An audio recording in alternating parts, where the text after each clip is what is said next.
Students, how are you? हम सीख रहे हैं इंग्लिश टेंसेस। आज हम बात करेंगे फ्यूचर कंटिन्यूअस टेंस के बारे में। So let's start. देखते हैं फ्यूचर कंटिन्यूअस टेंस क्या है। फ्यूचर कंटिन्यूअस टेंस यानी फेल मुस्तकबिल जारी। इसकी डेफिनेशन क्या होगी? ऐसा टेंस है जो आने वाले जमाने में किसी काम का जारी रहना बयान करता है, यानी कि ऐसा काम है जो आने वाले जमाने में जारी रहेगा, उसे हम फेल मुस्तकबिल जारी कहते हैं। उसकी पहचान क्या है कि फिक्रात क्या हमें रहा होगा, रही होगी, रहे होंगे वगैरह के अल्फाज आते हैं।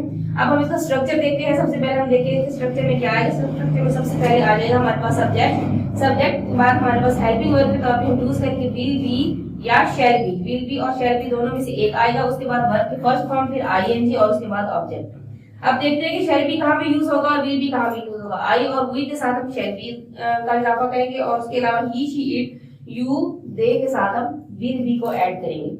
अब हम सिंपल सेंटेंसेस की तरफ आ जाते हैं। वो सबक याद कर रहा होगा, वो सबक याद कर रहा होगा। अगर वो हमारे पास मेल है तो उसके लिए भी यूज करेंगे। ही के साथ हमने helping verb will B use करना है। Will be, he will be learning the lesson, he will be learning the lesson. वो कमरे को सजा रहे होंगे, वो कमरे को सजा रहे होंगे। दे will be decorating the room. अब दे हमारे पास है, दे के साथ भी हमारे पास हेल्पिंग वर्ब विल बी ही यूज होगा।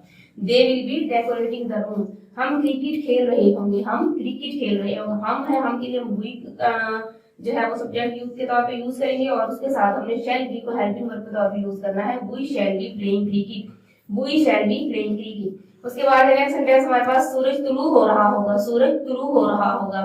सूरज के लिए द सन, सन के साथ भी हम विल बी ही यूज करेंगे। The sun will be rising, सूरज तुलू हो रहा होगा, the sun will be rising.